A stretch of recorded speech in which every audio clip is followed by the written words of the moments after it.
Hello everyone, कैसे हैं आप सभी स्टूडेंट। तो आज की इस वीडियो में मैं आप सभी बच्चों को मेजर पेपर 1 इकोनॉमिक्स और मेजर पेपर 1 सोशियोलॉजी इन दोनों ही सब्जेक्ट का सेमेस्टर 1 का सारा इंपॉर्टेंट क्वेश्चन प्लस सिलेबस भी बता दूंगा। तो आप सभी बच्चे इस वीडियो को लास्ट देखिए।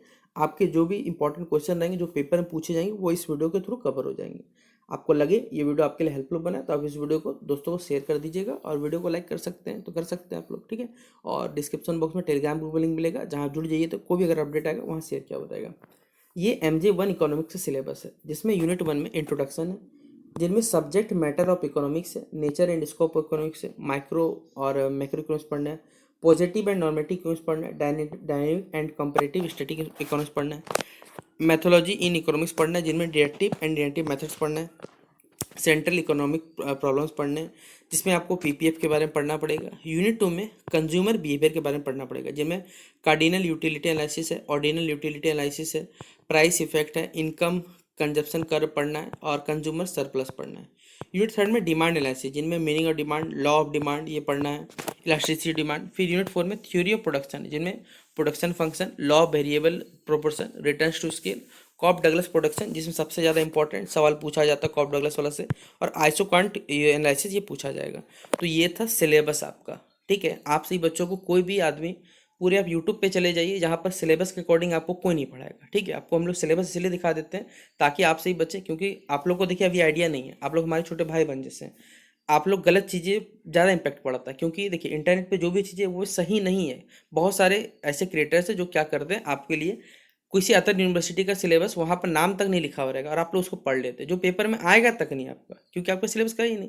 इसलिए हम लोग आपको सिलेबस दिखाते हैं ताकि आपके दिमाग में एक आइडिया देगा कि हाँ ये सिलेबस है, इस सिलेबस के अकॉर्डिंग ये है या नहीं, तो आप खुद भी जांच सकते हैं, ठीक है। तो इंपॉर्टेंट क्वेश्चन बात करें तो यूनिट 1 में आप लिखिएगा अर्थशास्त्र की जो विषय वस्तु है, ठीक है, यानी जो सब्जेक्ट मैटर है इसका वर्णन करें। ये मोस्ट इंपॉर्टेंट है, इसको तो स्टार मार्क के लिए सवाल है, 5 नंबर के लिए भी आ सकता है सवाल। अर्थशास्त्र की जो प्रकृति एवं क्षेत्र, नेचर एंड स्कोप की व्याख्या करें। फिर है सूक्ष्म और व्यापक, यानी माइक्रो और मैक्रो अर्थशास्त्र में अंतर स्पष्ट करें। ये सवाल बहुत ज़्यादा इंपॉर्टेंट है। फिर है सकारात्मक और मानक, यानी पॉजिटिव एंड नॉर्मेटिव अर्थशास्त्र की व्याख्या करें। ये सब सवाल देखिए देखने को तो अभी तक नहीं मिला कभी यूनिवर्सिटी में। निगनात्मक एंड आगनात्मक, मतलब डायरेक्टिव एंड नेगेटिव विधियों की, आप ये 2 क्वेश्चन छोड़ सकते हैं, कोई दिक्कत नहीं, कभी आज तक पेपर में सवाल इससे नहीं बना है, ठीक है। फिर है ये बुला सकता है केंद्रीय आर्थिक समस्या, स्कार्सिटी एंड चॉइस का विश्लेषण करें, ठीक है। ये तो आएगा ही आएगा। देखिए इसमें से उत्पादन संभावना वक्र जो है, इसमें से 100% सवाल आता है और उसके महत्व को समझाइए। ये हाईली इंपॉर्टेंट क्वेश्चन, याद रखिएगा। 5वें सवाल के बारे में बात करें, अर्थशास्त्र की परिभाषा दीजिए। माइक्रो और मैक्रो इकोनॉमिक्स अर्थशास्त्र क्या होता है, पॉजिटिव इकोनॉमिक्स क्या है, डेटिव मेथड क्या होता है, स्कार्सिटी क्या है, PPF क्या दर्शाता है, अपॉर्चुनिटी कॉस्ट क्या होता है, ये पूछा सकता है। ये 7 सवाल है जो 5 मार्क्स के लिए इंपॉर्टेंट है। यूनिट 2 में कंज्यूमर बिहेवियर, उपभोक्ता व्यवहार है, जिसमें 15 मार्क्स के लिए कार्डिनल उपयोगिता विश्लेषण की व्याख्या करें। घटती सीमांत उपयोगिता नियम, जिनमें लॉ ऑफ डिमिनाइजिंग मार्जिनल यूटिलिटी, ये बहुत ज़्यादा इंपॉर्टेंट है। ये वाला भी सम सीमांत उपयोगिता नियम, इक्वी मार्जिनल यूटिलिटी पूछा जाएगा। उपभोक्ता संतुलन, कंज्यूमर इक्विलिब्रियम, और जो उसका जो कार्डिनल अप्रोच होता है उसको समझाने बोला जाएगा, ठीक है। इन डिफरेंस जो कर्व एनालिसिस है इसकी व्याख्या करें। बजट लाइन और जो कंज्यूमर लाइन है, इसका जो ऑर्डिनल, इसको छोड़ सकते हैं, इंपॉर्टेंट नहीं, लेकिन ये वाला इंपॉर्टेंट है। प्राइस इफेक्ट, इनकम इफेक्ट और सब्सटीट्यूशन इफेक्ट को समझाइए। कंज्यूमर सरप्लस, यानी जिसमें मार्शल एंड हिक्स की जो व्याख्या है उसके बारे में, सिद्धांत के बारे में पढ़ना है। साथ ही साथ इस क्वेश्चन को छोड़ सकते, कोई दिक्कत नहीं, ये कभी आया नहीं सवाल, ठीक है।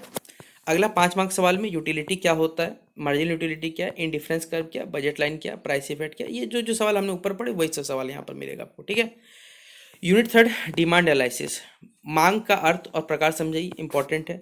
डिमांड कर्व की जो व्युत्पत्ति, जिनमें कार्डिनल एंड ऑर्डिनल अप्रोच, ये समझाना है। मांग का नियम को समझाइए तथा इसके अपवाद बताइए, ये भी इंपॉर्टेंट है। मांग को प्रभावित करने वाले कारक, ये आप लोग क्लास 12 में पढ़े होंगे, ये भी सवाल इंपॉर्टेंट है, याद रखिएगा, ठीक है। अब डिमांड की वृद्धि और कमी से क्या मार्केट में असर दिखता है उसको बताइए, ये भी आएगा। मांग की लोच, यानी इलेक्ट्रिक डिमांड की व्याख्या करें, आएगा ही आएगा। प्राइस इनकम क्रॉस, इसको छोड़ सकते हैं, लेकिन ये वाला पढ़ लीजिएगा, ठीक है। 8 नंबर छोड़ सकते हैं, एंजल कर्व नहीं मिलता है जल्दी क्वेश्चन। डिमांड क्या है, लॉ डिमांड क्या है, इलास्टिसिटी क्या है, इनकम इलास्टिसिटी क्या है, क्रॉस इलास्टिसिटी क्या है, एंजल कर्व छोड़ सकते हैं, मार्केट डिमांड क्या होती है, आ सकता है, ठीक है। अब यूनिट 4 थ्योरी ऑफ प्रोडक्शन, उत्पादन सिद्धांत। तो पहला ही सवाल इंपॉर्टेंट है, उत्पादन फलन यानी प्रोडक्शन फंक्शन की व्याख्या कर, इंपॉर्टेंट है। दूसरा क्वेश्चन है अल्पकाल एवं दीर्घकाल जो उत्पादन है उनमें अंतर स्पष्ट करने बोला गया, ये भी सवाल इंपॉर्टेंट है। तीसरा सवाल है परिवर्तनीय जो अनुपात का नियम, लॉ ऑफ वेरिएबल जो प्रोपोर्शन है, उसको समझाने बोला गया। ये सवाल भी अक्सर पूछा जाता है पेपर, याद रखिएगा, ठीक है। फिर है return to scale and economics और इकोनॉमिक्स ऑफ स्केल, इसकी व्याख्या करनी बोली गई। ये सवाल भी इंपॉर्टेंट है पेपर के लिए। हमने पहले बोला था, देखिए कॉप डगलस से जुड़ा हुआ सवाल आता है पेपर में, ठीक है। तो कॉप डगलस प्रोडक्शन जो फंक्शन है उसके गुणों का आपको वर्णन करने बोला जाएगा। फिर है आइसोक्वांट और जो आइसो कोस्ट लाइन है इसकी व्याख्या करनी बोली जाएगी। फिर है प्रोड्यूसर्स इक्विलिब्रियम को आपको समझाने बोला गया। ये क्वेश्चन नंबर 7 है।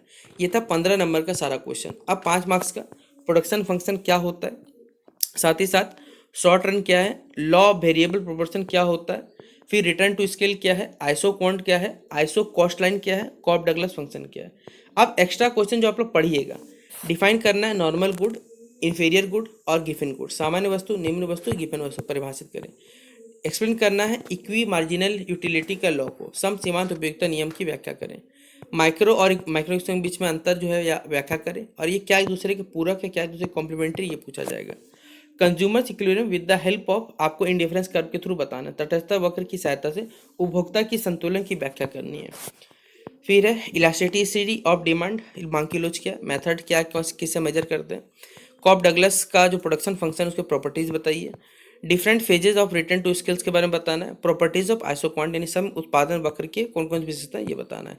तो ये था आपसे बच्चों का मेजर पेपर 1 इकोनॉमिक्स का सारा इंपॉर्टेंट क्वेश्चन, यूनिट वाइज भी, और साथ ही साथ आपसे बच्चों का अलग से जो इंपॉर्टेंट क्वेश्चन जिसमें से पेपर में सवाल आएगा ही आएगा।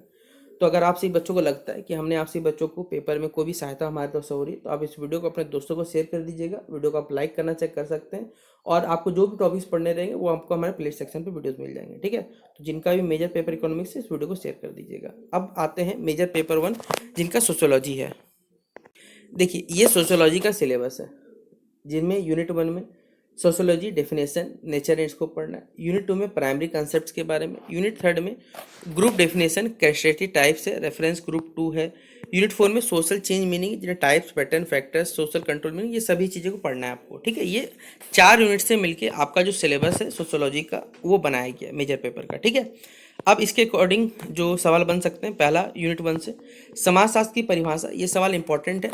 समाजशास्त्र की परिभाषा प्रकृति एवं क्षेत्र का विस्तृत विवरण करें। समाजशास्त्र को मनोविज्ञान, मानव शास्त्र, अर्थशास्त्र और राजनीति विज्ञान से जो संबंध है वो स्पष्ट करने बोला गया है।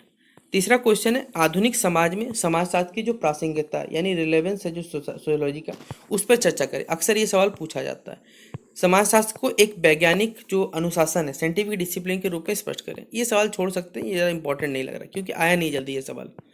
फिर 5वां सवाल में समाजशास्त्र क्या है, सोशियोलॉजी का जनक क्या है, कौन है, माफ करिएगा। तो ये वाला सवाल 1 मार्क्स के लिए आएगा, ये 5 मार्क्स है, ये भी 5 मार्क्स है। एंथ्रोपोलॉजी क्या है, ये भी 5 मार्क्स का, ठीक है।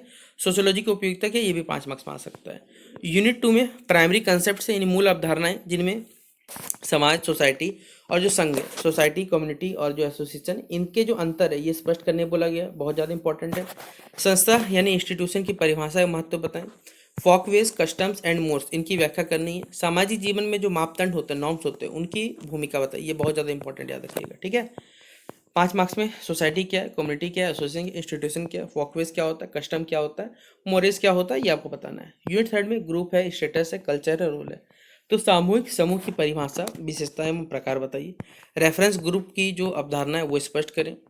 फिर है स्टेटस की परिभाषा एवं जो स्थिति है एवं प्रकार का संबंधित। कल्चर, सिविलाइजेशन, पर्सनैलिटी, ये बहुत ज़्यादा इंपॉर्टेंट क्वेश्चन है, ये छोड़ सकते हैं। भूमिका की अवधारणा, इसको छोड़ सकते हो, दिक्कत नहीं। ग्रुप क्या है, रेफरेंस ग्रुप क्या है, स्टेटस क्या है, एस्क्राइब स्टेटस क्या है, आर्चिव स्टेटस, ये छोड़ सकते हैं, ये दोनों क्वेश्चन कभी नहीं मिलेगा आपको, ठीक है। फिर रोल क्या है, ये भी छोड़ दीजिएगा आप लोग। यूनिट 4 में social change and social control, तो सामाजिक परिवर्तन, सोशल चेंज का अर्थ, प्रकार एवं जो कारक है उनकी व्याख्या करनी बोली जाएगी। सामाजिक परिवर्तन के जो प्रतिमान यानी पैटर्न है उनका वर्णन करें। फिर सामाजिक नियंत्रण, सोशल कंट्रोल का अर्थ एवं साधनों को समझाइए। और सामाजिक नियंत्रण की एजेंसियों को वर्णन करें, हाईली आस्टर, ठीक है, बहुत ज़्यादा पूछा जाता है। आधुनिक समाज में सामाजिक परिवर्तन के जो कारक है उनका विश्लेषण करें। 5 मार्क्स में सोशल चेंज क्या है, सोशल कंट्रोल क्या है, सोशल कंट्रोल के साधन क्या है, नॉर्म्स क्या है, इनफॉर्मल कंट्रोल क्या है, ये पूछा जाएगा, ठीक है। अब सोशल चेंज के कारण क्या है, ये तो आपके हर यूनिट से इंपॉर्टेंट क्वेश्चन।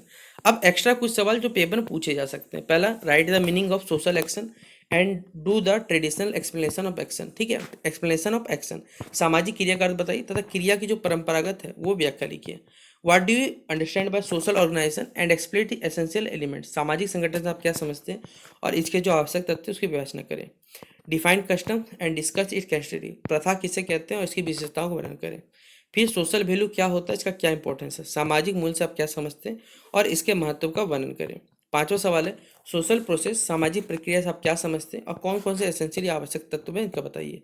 सोशल कंट्रोल क्या होता है और discuss the means of social control हमारे पास है, सामाजिक नियंत्रण को परिभाषित करें और सामाजिक नियंत्रण के जो साधन होते हैं उनका वर्णन करें। तो ये था आपसे बच्चों का मेजर पेपर 1 सोशोलॉजी सेमेस्टर 1 का सारा इंपॉर्टेंट क्वेश्चन यूनिट वाइज भी और कुछ एक्स्ट्रा सवाल जो पेपर में पूछा जाएगा।